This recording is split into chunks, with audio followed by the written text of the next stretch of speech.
Gracias por estar con nosotros aquí en Hechos AM a través de TV Azteca Honduras. Y bueno, como se lo habíamos anunciado, iniciamos a partir de las 8 de la mañana, siempre con nuestro espacio de foro, donde hablamos con los protagonistas de la noticia o con expertos que con su punto de vista nos abonan a estos temas importantes de país que nos interesan a los hondureños. Y como siempre, para mí es un honor darle la bienvenida a esta hora de la mañana al licenciado Edgardo Rodríguez, nuestro editorialista aquí en TV Azteca Honduras. Muy buenos días.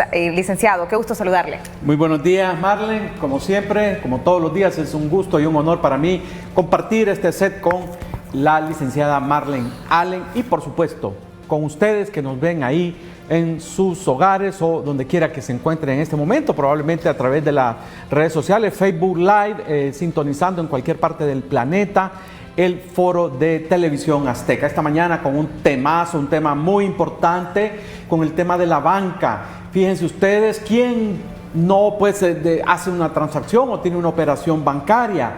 Y es para mí un honor, un placer estar vía Zoom con dos distinguidos y muy capaces profesionales de la economía, ambos docentes de la Universidad Nacional Autónoma de Honduras, ambos investigadores y vinculados a importantes organizaciones de sociedad civil de nuestro país. Así que va a ser un foro de un enorme nivel académico e intelectual, licenciada Marlene. Así es, el licenciado Rodríguez, como siempre, nuestros invitados de primer nivel aquí en nuestro foro, y vamos a darle, pues, entonces la bienvenida.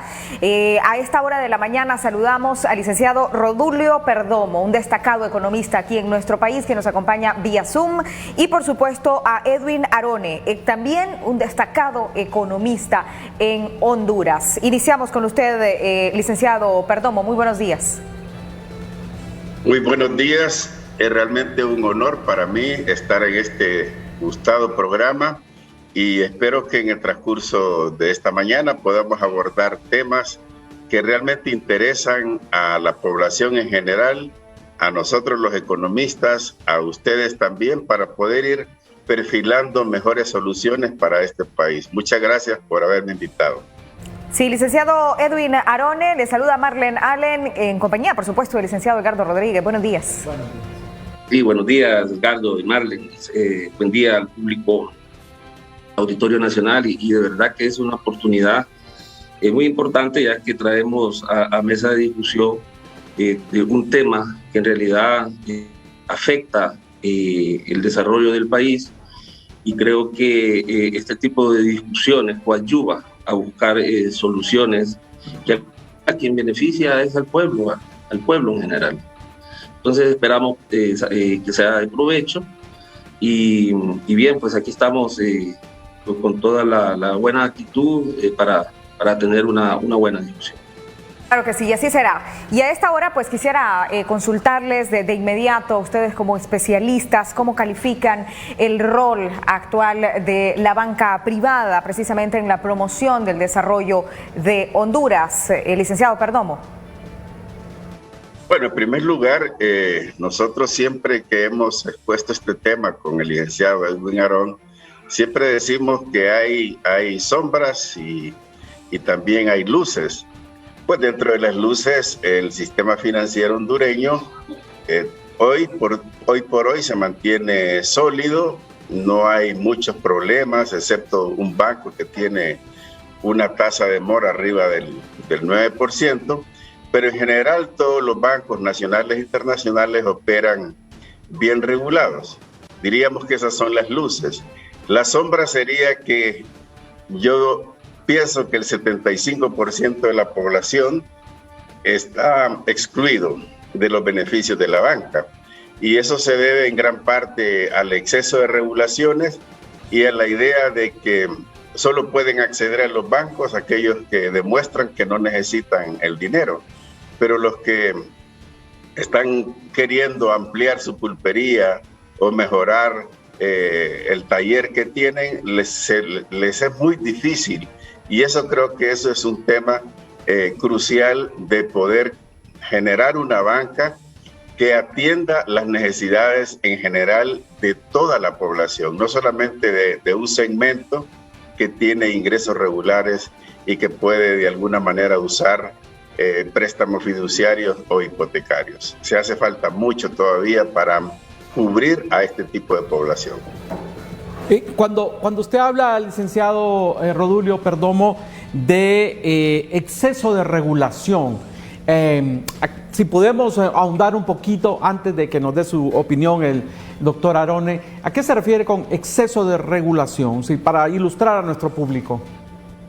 Bueno, en primer lugar, la banca internacional pertenece a un entorno internacional que de alguna manera se guía por tres principios, tres, digamos, acuerdos internacionales: Basilea I, Basilea II y Basilea III.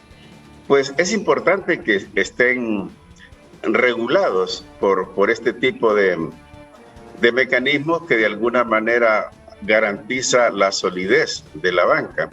El asunto es que no tenemos hoy día una banca de desarrollo que pueda siempre regirse bajo principios regulatorios, pero que atienda las necesidades. Porque si usted se fija, la Comisión de Banca y Seguros más o menos regula más de 80 instituciones, y muchas de esas 80 instituciones son organizaciones privadas de desarrollo financiero que prestan dinero, pero hay un gran margen de prestamistas no bancarios que le están prestando a la gente al 5% diario, al 5% semanal, e incluso almacenes que operan en el país, en todo el país, en las grandes ciudades, que están prestando al 240% anual. Entonces, los pobres, entonces, como no pueden acceder a la banca normal, tienen que utilizar a estos prestamistas no bancarios, y al final entonces extraemos la poca riqueza que tienen los grupos sociales más pobres, se la extraemos por este mecanismo, por una ausencia de banca de desarrollo y porque los bancos tradicionales no quieren invertir en tener un departamento microfinanciero. Doctor Arone, también queremos conocer su punto de vista, ¿no?, sobre el rol de la banca hondureña en la promoción del desarrollo de Honduras. Mire, es un hecho que la banca se ha desarrollado en los últimos 23 años bajo un esquema regulatorio muy estricto que ha creado una paradoja.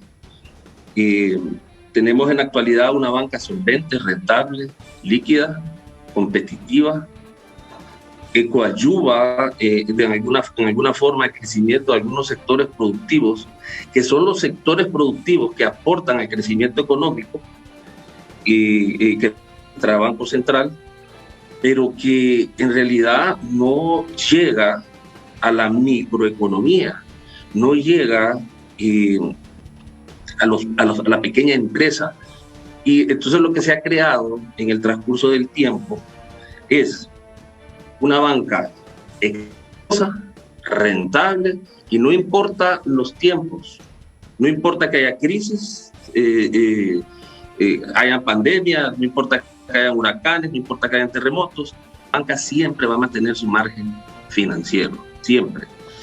Y es uno de los sectores más resilientes.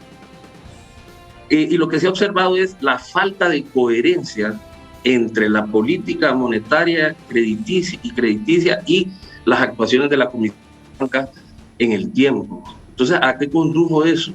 Ese divorcio de la política crediticia, que hasta en tiempos de pandemia, ya en el mes de abril, históricamente el Banco Central le da vuelta a todo el esquema de política monetaria y pasar de un esquema contraccionista a uno expansivo. Entonces, ¿qué significa esto para el público? Bien, con el Banco Central, con el objetivo de control de inflación, estuvo absorbiendo por décadas los llamados excesos de liquidez, pero una liquidez de la banca que las mismas condiciones regulatorias generaron que acumulara unos excesos de recursos que yo le llamo desintermediación, porque no es posible que haya 90 millones de lempiras, 90 mil millones de lempiras en inversiones voluntarias. Eso es a diciembre, ya le voy a dar el dato más reciente, del 2020, 90 mil millones de lempiras en inversiones voluntarias, cuando el negocio bancario es intermediación. Y la intermediación se define simplemente como la actividad de captar y prestar. Pero hay que tomar en cuenta, y no podemos satanizar a la banca por el papel importante que juega como el medio a través del cual se transmiten, se logran los mecanismos de transmisión monetaria de Banco Central, y también el rol que juega en el sistema de pagos en la economía. No podemos negarlo. Y también otro hecho que no podemos negar es que la banca trabaja con dinero ajeno. Y es una gran responsabilidad de la banca utilizar adecuadamente los recursos privados del público. Y es una prioridad, por eso se prioriza el interés del público. Si usted lo ve en la ley, se prioriza, es de interés público y responsabilidad de la Presidencia de la República, por eso nombra a un presidente de la comisión, una comisión de banca, velar por el público, por los intereses del público, no velar por la rentabilidad de la banca. Obvio, a través de las regulaciones se busca una banca sólida, saludable, y que coadyuve al desarrollo del país, y ahí viene la gran paradoja. Y que el esquema de desarrollo de la banca, los nichos de mercado, dan señales de que algo no está funcionando bien, y no es absolutamente nada.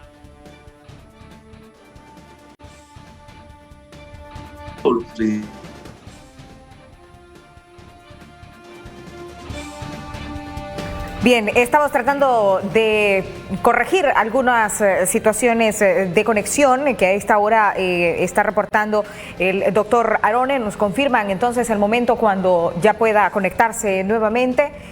Al parecer ya se encuentra con nosotros nuevamente. Continúe desarrollando la idea, doctor, que nos parece muy interesante lo que usted nos mencionaba. Hay señales muy evidentes, y son hechos, no solo señales, de que al observar los nichos de mercado, si usted ve el destino de crédito a la agricultura, apenas llega al 4%. Si usted ve el destino del crédito a la propiedad raíz, lo que son construcciones, financiamiento de vivienda, 22%. Y si usted ve el destino al crédito de consumo, 21%, sin incluir tarjetas de crédito. Entonces ahí vemos una disparidad. Y si hablamos de ganadería, 5% de la cartera crediticia me refiero. Entonces estas son señales de que obvio que algo anda mal, que los sectores que necesitan asistencia crediticia, donde se concentra gran parte de la población económicamente activa, como el sector agrícola, que incluye ganadería, agricultura, caza, pesca, la rama de agricultura, estos sectores no están recibiendo los recursos necesarios que coadyuvan al desarrollo de la actividad productiva, que genera empleo, que genera riqueza y que mejora las condiciones del país. Ahora, hay otro hecho innegable, es que hay riesgos. Entonces, los riesgos en alguna manera se disminuyen a través de las mismas regulaciones que se han implementado para no exponer a los bancos a pérdida. Que recuerden que el banco trabaja con dinero ajeno. Entonces, y un punto importante es no solamente hacia dónde se dirigen los recursos, sino que el costo del dinero. ¿Por qué el costo del dinero no baja cuando hay un exceso de liquidez? Entonces, estamos hablando de la tasa de interés. Entonces vemos que hay muchas incongruencias, y para terminar este segmento chiquito, se habla de inclusión financiera, como ese acercamiento y facilitación a todos los ciudadanos para que participen en la banca y que se beneficien de todos esos servicios de la banca, ya la banca electrónica, etcétera, y lo como una bandera, inclusive no sé por cuántos años el tema de la inclusión financiera ha sido uno de los programas exitosos supuestamente promovido por la Comisión de Banca y Seguros, pero yo más bien, pero qué interesante, le hablan inclusión financiera para que el público vaya a colocar su dinero, pero no se acuerdan de que existe la exclusión financiera cuando no le prestan a quien le deben prestar. Entonces lo que se ha promovido es una exclusión financiera que sobrepasa la inclusión financiera, que es más traer recursos del público para invertirlos en activos financieros. Y ahí los números hablan. Escuchando de parte de estos dos distinguidos economistas, académicos e investigadores de nuestro país, el doctor Rodulio Perdomo y el doctor Arone. Por un lado, me encanta el concepto de la paradoja, ¿no? Tenemos una paradoja en el sistema financiero. Un sistema robusto, un sistema sólido, un sistema con una alta liquidez, lo cual es perfecto, es plausible. Sin embargo, nos están señalando estos dos académicos que tenemos un problema serio que limita las posibilidades de desarrollo, especialmente los sectores económicos más, mayoritarios, pero económicamente con menos poder adquisitivo, que son las micro y pequeñas empresas o los microemprendedores. Porque no hay como decía el doctor Rodulio Perdomo, esos departamentos de microfinancieros. Sabemos incluso que ahora hay una organización que le da estos avales a ciertos pequeños productores para, crédito solidario, creo que se llama esta cosa. Pero son pequeños esfuerzos. Entonces tenemos una banca sólida, pero con una enorme brecha. Y ya lo señalaba el doctor Arone, que tenemos un sector agrícola, pecuario, forestal, muy desatendido históricamente por la banca, ha sido histórico, y ya nos señalaba con estadísticas, el 4%, por ejemplo, de los recursos va apenas al sector agrícola. ¿Cómo hacer, distinguidos amigos economistas, cómo sin ser un Estado intervencionista, porque ustedes lo decían, los bancos trabajan con recursos de sus clientes, cómo mantener ese equilibrio de apoyo a la micro y pequeña empresa, estímulo, apoyo al sector agrícola y pecuario, forestal, etcétera, manteniendo ese equilibrio? ¿Cómo hacerlo? Porque hemos tenido Banadesa, está Banprovi, sin embargo, incluso sabemos de Banadesa, el desastre, ¿verdad?, que se politizó y los recursos fueron a parar, fueron dilapidados, ¿verdad? Gente que tenía grandes deudas fueron condonadas. Entonces, una reflexión a ambos, el doctor Rodulio Perdomo, ¿cómo hacer para mantener ese equilibrio? Lo que ustedes dicen es totalmente correcto, cierto, pero ¿cómo la acción del Estado puede canalizar un poco, puede intervenir, digámoslo así, sin que sea una cuestión coercitiva por lo delicado que es la banca privada? Doctor Rodulio Perdomo.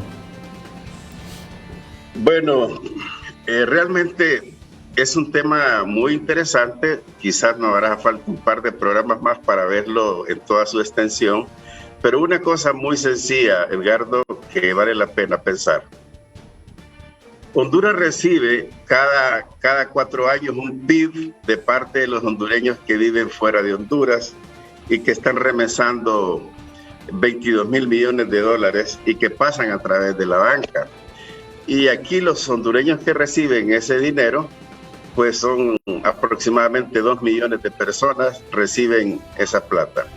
Pero ¿cómo hacer para esos receptores de esa cantidad de dinero puedan también tener acceso, ya que, como decía el doctor Arone, si ellos captan dinero de los más pobres, también tendrían que tener derecho a acceder a recursos para aumentar su capacidad productiva. Esa es una cosa. La otra cosa es central. ¿Por qué no existe marco legal regulatorio estricto sobre los prestamistas no bancarios? Aquí sabemos todos que existen los famosos prestamistas colombianos que andan de pulpería en pulpería, por todos los mercados, por todos los pequeños negocios, ofreciendo dinero al 5% mensual en el mejor de los casos. ¿Por qué no hay regulación sobre estos almacenes transnacionales que venden al 5% semanal? De tal manera que los pobres sacan una refrigeradora o sacan una motocicleta o una estufa y terminan pagando casi 3 veces el valor de esa refrigeradora. ¿Por qué no hay un marco legal? Y en tercer lugar, yo creo que la parte regulatoria de la Comisión Nacional de Banco y Seguros tendría que generar algún tipo de resolución para que la banca vaya ofreciendo no un 4% a la agricultura, sino un 15%, utilizando el mecanismo de fondos de garantía e incluyendo una verdadera banca de desarrollo. Hoy lo que queda de Banco de Desarrollo, podríamos decir, es Banprovi, pero Banprovi genera dinero para viviendas de interés social y terminan prestando los bancos a la clase media alta. Entonces todo es paradójico, Edgardo. Hay muchas paradojas porque no hay una verdadera voluntad política de atender a los más necesitados. Pone sus comentarios sobre este tópico, cómo desde el Estado, sin ser intervencionista, pues es un negocio privado el de los bancos, pero cómo también desde el Estado, desde el Banco Central, desde la Comisión de Banca, ayudar a esta brecha que ustedes señalan de la falta de financiamiento al sector agrícola y también la falta de apoyo parte de la banca a sectores microfinancieros, microempresarios, microemprendedores. ¿Cómo? ¿Qué medidas visualizan ustedes para cerrar un poco esa brecha y cerrar un poco esa paradoja? Mire, usted en el segmento anterior mencionó la palabra coercitiva. Recuerden que el desarrollo de las regulaciones de la banca llevó 23 años y nos ha llevado a este estado de exclusión financiera total. ¿Cómo revertir y conducir a la banca y que vincule con el desarrollo? No es que no coadyuve el desarrollo. Lo que pasa es que excluye a la mayor parte de los pequeños emprendedores, microempresarios, pequeñas empresas, que en realidad son las que generan la mayor parte del empleo en Honduras. Entonces, ¿cómo revertir esa tendencia? Bien sencillo.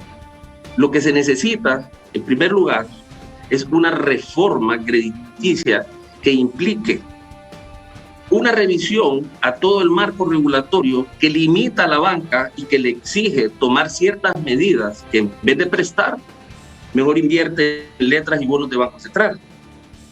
Porque el banquero, él prefiere prestar 12% a la agricultura, ahorita más o menos por ahí anda la tasa de préstamos nuevos, prefiere prestar al 12% que ganar 5% siempre por las letras de Banco Central. ¿Pero por qué no lo hace?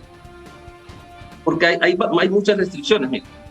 Y aquí lo que hay que hacer es una revisión como lo dije, a las normativas, y me refiero no solo a las normativas, porque las normativas, las resoluciones de Banco Central, que están vinculadas a los artículos de la ley del sistema financiero y que están referidas a la mitigación, a la disminución, a la exposición de riesgos de todo tipo, ¿verdad? Los riesgos de incumplimiento, riesgos por préstamos a partes relacionadas, la creación de reservas de crédito para los créditos malos o tóxicos.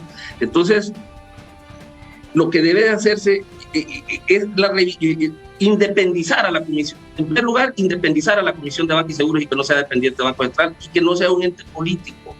Que el presupuesto de la Comisión de Banca y Seguros no dependa en un 50% de la banca privada, porque entonces es juez y parte. O sea, ahí parece que hay una confabulación entre la banca, y eso lo ha permitido el modelo, entre la banca y la comisión entre la banca comercial y la comisión de bancos. Entonces, si no hay independencia del ente regulador, entonces difícilmente se van a poder implementar todas las normativas que una vez revisadas y ajustadas, digamos, a un esquema más expansivo y más liberalizado en la parte de intermediación, entonces ahí sí estaríamos dando los primeros pasos. Por lo tanto, ¿cómo entrar a ese nuevo esquema de una reforma crediticia donde se revisa, repito, todas estas leyes y todo el marco regulatorio y las normativas, ver cómo se flexibilizan sin exponer a la banca a riesgo? Porque inclusive hay normativas que limitan a que distribuyan dividendos hasta cierto punto. El índice de adecuación de capital permitió de que en este periodo de crisis, de pandemia, los bancos tuvieran la posibilidad de enfrentar un deterioro drástico en la cartera crediticia Lo que sí se dio un deterioro en un banco en especial, no lo voy a mencionar, pero sí se vio una caída, a pesar de todo tuvieron un crecimiento positivo y fueron los sectores más resilientes. Por eso es que hablamos de una paradoja. Y es la paradoja de una banca bien regulada, exitosa y rentable, pero que no llega a donde debe llegar. Ahora, sobre los prestamistas no bancarios. Mire, este es un tema que cuando yo estuve en ADEI, yo firmaba los permisos para prestamistas no bancarios. Y yo dije, ¿qué hace esto en ADEI? Que ahora es el SAR.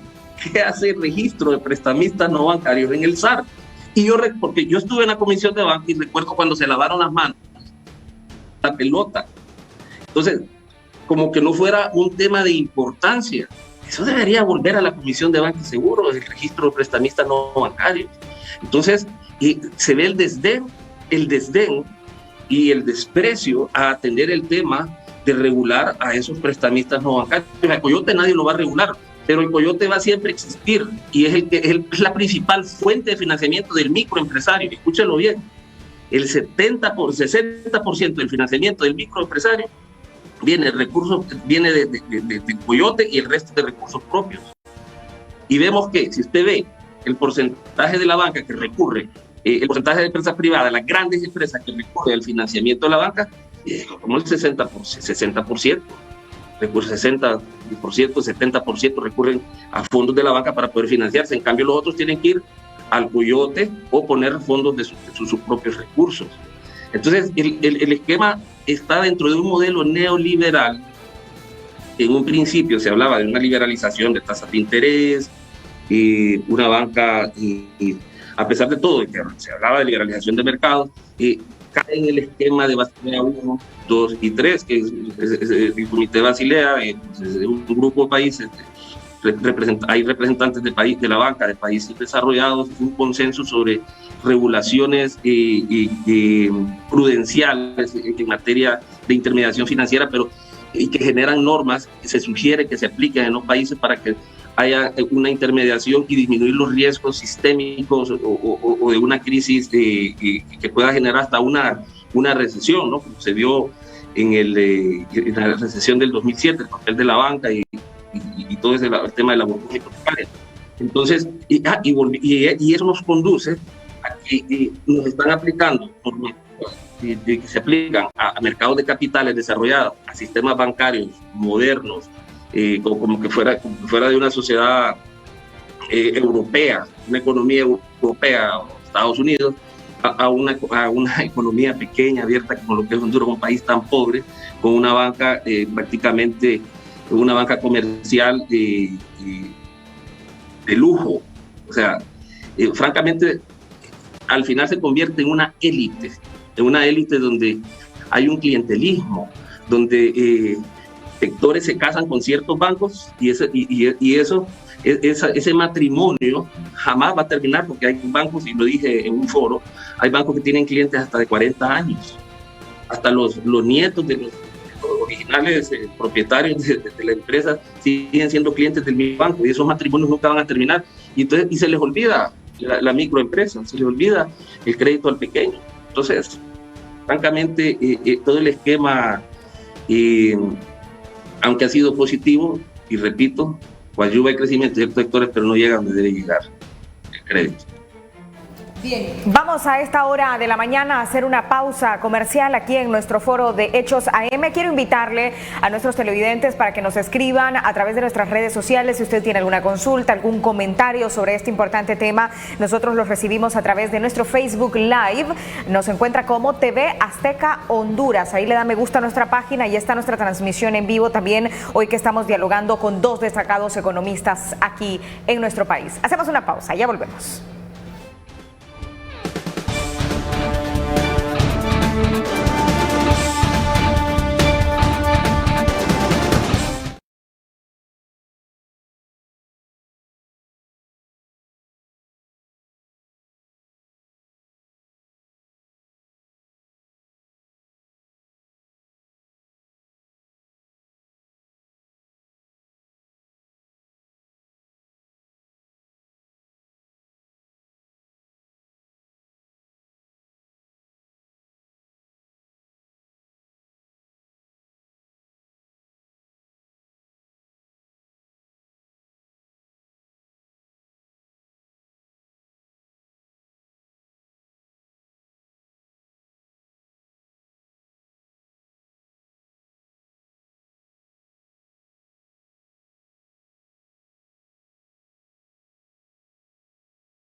de la mañana, pues vamos a continuar dialogando con nuestros invitados. Hoy que tenemos a invitados de primer nivel, como todos los días, el doctor Rodulio Perdomo, con quien quisiera iniciar pues hablando sobre este otro tema importante que hemos mencionado en nuestra primera parte de nuestro foro, y es precisamente el apoyo al sector agro en Honduras después de la llegada de la pandemia del COVID-19, del paso de los huracanes ETA e IOTA hace un año precisamente.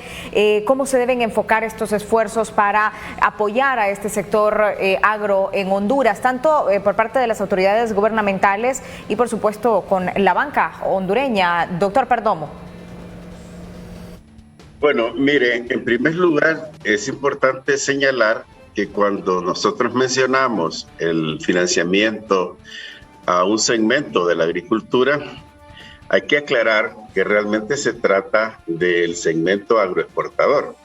Nos referimos a la actividad cañera, que exporta azúcar, a la actividad palmera, que exporta aceite de palma africana, y probablemente un poco a la actividad bananera, pero no estamos pensando en los pequeños y medianos agricultores, a los pecuarios tampoco. Estamos viendo entonces que hay un destino de esos flujos crediticios, pero solamente a aquellos grandes segmentos que tienen de alguna manera forma de demostrar que son clientes AA o AAA. Pero para los otros no hay. Entonces, en ese sentido, creo yo que tiene sentido lo que hablaba el doctor Aarón sobre el tema de reforma crediticia. En otras palabras, ese es un tema que tiene que ser amarrado con otras políticas. ¿Por qué? Porque si ustedes se fijan en la tragedia que estamos experimentando del 2018 a la fecha, El Salvador, nos dijo la FAO en el año 2019, estaba sembrando más cereales que Honduras. Imagínense ustedes, un país pequeñito que cabe en el departamento de Olancho, estaba sembrando mucho más cereales, me refiero a maíz, arroz, frijoles, que Honduras. Eso quiere decir que hay una gran falla, buena parte de ellas se debe a los aranceles en CAFTA, pero también la otra se debe a que no hay políticas económicas de propiciar el desarrollo hacia adentro del país. Es decir, hay más actitud, disposición para promover el desarrollo hacia afuera. Y precisamente ese desarrollo hacia afuera ha llevado a la banca también a llevar los recursos que se captan en Honduras hacia afuera, que es un tema que ha estudiado muy bien el licenciado Aarón. Él podrá dar más detalles al respecto. Pero esto quiere decir que esa también es otra paradoja, de tener escasa soberanía alimentaria, porque no tenemos suficiente producción agrícola, y entonces tenemos que depender de papas que vienen de Holanda, de cebollas que vienen de Europa. Es decir, cosas que podemos producir fácilmente, pero no hay políticas económicas amarradas, concordantes con las necesidades de la población urbana y rural. Eso creo yo que ese es un tema también que hay que verlo de una manera muy objetiva para tener una buena propuesta de cambio en los próximos meses o en los próximos años, en los próximos gobiernos incluso. Doctor Aarón, su comentario sobre lo expuesto. Y mire, ha habido, y es una de las tesis que he mantenido, y aprovecho nuevamente la oportunidad de estar acá, y es la desarticulación de las políticas de desarrollo del actual gobierno y de los gobiernos pasados con la realidad del campo. Le quieren dejar, ellos mantienen una premisa de que el mercado puede resolver todos los problemas. Son conscientes de que el Estado puede ser un regulador, pero ha sido un pésimo regulador, facilitador. Entonces el modelo no les ha funcionado. Y la evidencia del caso se da cuando usted observa a la SAC. Han tratado como una mujer que ha sido abusada y la han dejado a la deriva, ya no juega el papel que jugaba junto a Banadesa y que formaban parte, en la ley de modernización agrícola lo menciona, eran parte del sector público agrícola, y hablo en tiempo pasado. Ya vamos a tocar ese tema, la banca de desarrollo con el doctor, y hablo en pasado, que ya no juegan un papel importante ninguno de los dos. Y esto es otra paradoja, que sabiendo que Honduras todavía sigue siendo 50% rural y que gran parte de la población económicamente activa está allí en el campo, y que las caravanas salen allí del campo, obvio, de la ciudad, y que el sector, y que hay un tema de seguridad alimentaria, y que hay un tema, que hay un potencial productivo bastante grande, dejan a la SAC un presupuesto mínimo que no llega ni a los 2.000 millones de lempiras. Esto es algo inaudito, histórico. Pensar, si usted lee la ley el reglamento, la ley constitutiva de la SAC, hay elementos ahí que inducen a pensar que el mercado, que tratan de que el sector agrícola se iba a desarrollar a través de la promoción de modelos de negocios rentables, autosuficientes, y dejaron a un lado la parte técnica. Recuerda, antes existían los extensionistas, trabajaban junto con Banadesa, dejaron a un lado la parte técnica, el apoyo crediticio, la SAC no tenía que darlo, pero había una concatenación y una articulación con Banadesa. Entonces todo eso desapareció, porque supuestamente el mercado solo iba a promover a través de una oficina ahí que trataba de implementar ese modelo de unidad agrícola productiva, exitosa, con cadenas de mercadeo y comercialización, y todo lo pintaban fantástico. Y han querido sustituir el papel de la SAC y de Banadesa a través de quién. Esto es lo insólito. Todos los préstamos que van dirigidos al sector agrícola, que tienen ese contenido de promover la seguridad alimentaria, la autosostenibilidad del sector, del corredor seco. ¿Quién debería de administrar? ¿Dónde deberían de estar las unidades ejecutoras de esos fondos del Banco Mundial y del BID? Deberían de estar en la SAC. ¿A dónde están? En Invest H. Ellos mismos se quejan que no tienen el recurso humano para ser buenos ejecutores y ser eficientes en la utilización de esos recursos en el corredor seco. Entonces vemos que todo el esquema está totalmente desarticulado de la realidad institucional. Ha habido una desinstitucionalización, y aquí lo que se percibe es que han querido sustituir el papel de la banca privada, porque saben que ha fracasado en el sector, en el desarrollo del sector agrícola, y lo han querido sustituir con Banprovi. Y han querido que la banca, y ese es un tema que lo va a desarrollar también el doctor, y es que han querido que Banprovi a la vez, ya la banca de primer piso, que sustituya el rol, el papel que jugaba Banadesa. Entonces, y a Banadesa igual, bajo ese mismo esquema regulatorio, han querido evaluar a Banadesa como que era un banco privado, y salen aquellos indicadores financieros que obviamente son aplicables, el índice de adecuación de capital y todo, pero lo evaluaron como una banca privada y dijeron, este ya es un cadáver viviente, entonces descapitalicémoslo y hagámoslo desaparecer, y éxitos lo lograron. Lograron debilitar a la SAC, lo lograron. Ahora el enfoque es Banprovi, pero lo hacen hasta pandemia. En pandemia, entonces empiezan a surgir programas magníficos con el apoyo del BID, del Banco Centroamericano de Integración Económica, y por primera vez empieza a articular una política crediticia con la Comisión de Banca y Seguros, el Banco Central, fondos del BESI, y nacen los fondos de garantía.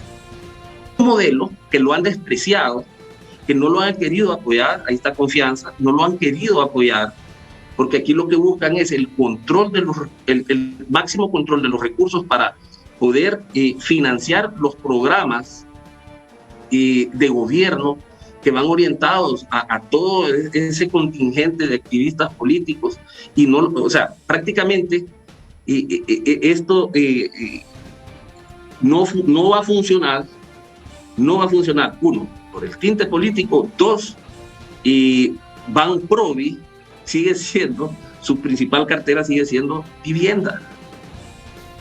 70% de la cartera, 80% de la cartera es vivienda.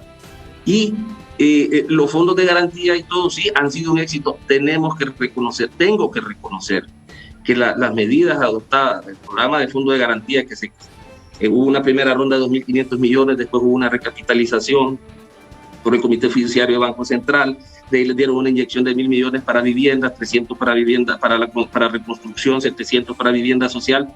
Pero vivienda social, ¿para quién? Para la clase media. Y la vivienda social para los pobres. Sí existen programas, el gobierno está regalando casas. Ese es un hecho. Pero no existe una política integral, algo más holístico. Entonces, esto es como apagar fuegos y queda evidenciado de que lo que debían de haber hecho hace 14 años, lo vinieron a hacer hasta que surgió la pandemia y los huracanes. ¿Y qué es lo que debían de haber hecho? ¿Sí? Crear fondos de garantía, programas de readecuación de deudas y otras facilidades crediticias, más apoyo a la micro y a la pequeña. Ahí está, se emprende, está haciendo una buena labor, pero necesita más recursos. Entonces han querido sustituir el papel de la banca de desarrollo, que es parte integral de ese mismo proceso, del proceso de desarrollo, estos sectores tan importantes para el país, y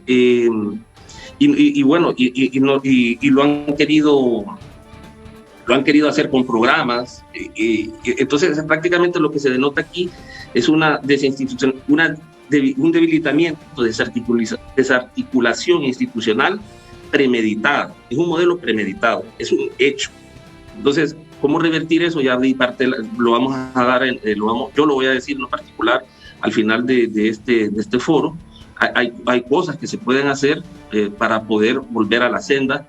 Y otro aspecto importante que no quiero que se me olvide es que habiendo tanta necesidad de financiamiento aquí en Honduras, lo que vemos es que el sistema bancario, o sea, al llenarse de tanta liquidez, y llega a los 160.000 millones de lempiras en la actualidad, imagínense, casi un tercio del PIB, ha tenido que empezar a internacionalizarse. Empiezan a abrir oficinas de representación en Panamá, en Sudamérica, en Miami.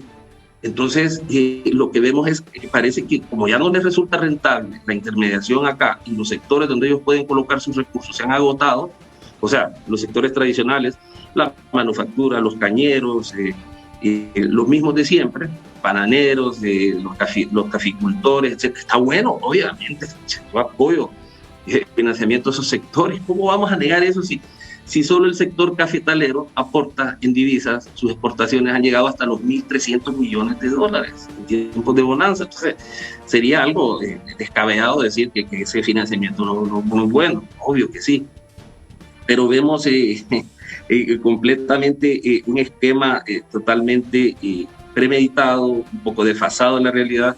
Yo creo que es tiempo de medir los efectos de las políticas monetarias expansivas, crediticias y todos estos programas que han implementado en pandemia y hacerlos sostenibles en el tiempo, porque han demostrado que sí tienen algún efecto, aunque la MIPYME se sigue quejando en el tema del crédito, a pesar de que existe ese fondo de garantía, ellos siguen quejándose de que hay restricciones cuando van a la banca. Entonces, de ahí es donde surge la necesidad otra vez de crear un banco de desarrollo. Ya más o menos unos 10 minutos y queremos abordar todavía unos 2 que 3 temas rapidito, doctor Arone, puntual, porque el tiempo es el mayor enemigo en los medios de comunicación. Hablemos así puntualmente del tema de la bancarización. Viendo las estadísticas, Honduras es uno de los países de Centroamérica y quizás de América Latina, me atrevería a decir, ustedes son los expertos, que más bajo índice tiene de bancarización. Estoy viendo que solo el 4.4% de los hondureños tenemos una tarjeta de crédito. No he encontrado las estadísticas de cuántos hondureños tienen una cuenta de ahorro. ¿Cómo hacer para elevar ese nivel de bancarización que es tan importante. Hoy por hoy la economía mundial se mueve a través del sistema financiero. Entonces, ¿cómo elevar esta cultura? Porque en realidad es una cultura la bancarización, ya sea de cuenta de ahorro o de tarjetas de crédito. Puntualmente, porque también tengo el tema de las cooperativas, que lo voy a dejar ahí pendiente para que metamos el tema de las cooperativas en este esquema de desarrollo. Doctor Rodulio Perdomo, el tema de la bancarización. Bueno, en primer lugar, yo creo que una forma muy gráfica de mostrar el tema de la escasa profundización de la banca hondureña, de los 298 municipios que tiene Honduras, solo en 100 hay banco. El otro 198 no tienen banco. O sea que aquí mismo en Francisco Morazán hay muchísimos municipios que tienen que venir a Tegucigalpa para hacer sus operaciones de recoger las remesas, etc.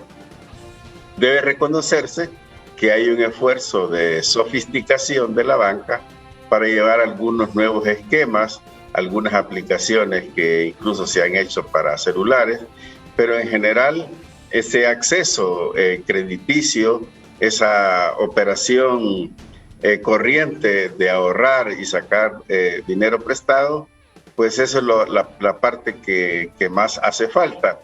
Entonces ahí viene un tema un poco de la inversión, porque nosotros podríamos desarrollar Honduras, pero preferimos colocar nuestro dinero en Ecuador. Digo nuestro dinero porque al final todos ahorramos depósitos a la vista y ese dinero, esos 160,000 millones que habla el doctor Aarón, al final se van a comprar una AFP en El Salvador, o se van a Miami, o se van a Panamá, o se van a muchísimas partes.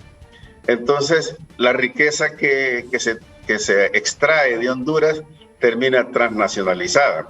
Entonces, en ese sentido, creo que se necesita de una mirada holística, integral, para que paulatinamente, gradualmente, podamos incluir a la población, no solamente rural, sino también población urbana. Yo le recuerdo aquí una cuestión, Edgardo, usted se debe recordar que vino un instituto de Perú a decir que la mina de oro que tenía Honduras era que no estaban registrados en el registro de la propiedad las propiedades de los pobres, y cuando ya tuvieran sus escrituras normales podrían ir a la banca y decir: banca, aquí tengo mi propiedad en la Flor del Campo, vengo a que me preste 100,000 lempiras. ¿Y qué hacen realmente los bancos? Los bancos tienen zonas que no son garantía hipotecaria. En otras palabras, todo aquello que nos vendían, que con eso los pobres iban a poder acceder a préstamos fiduciarios e hipotecarios, no se ha dado porque los bancos tienen como calificadas aquellas colonias, aquellas zonas que sí pueden ser sujetos de garantía. Todo eso forma parte de un esquema de profundización bancaria, financiera, tanto a nivel urbano como rural.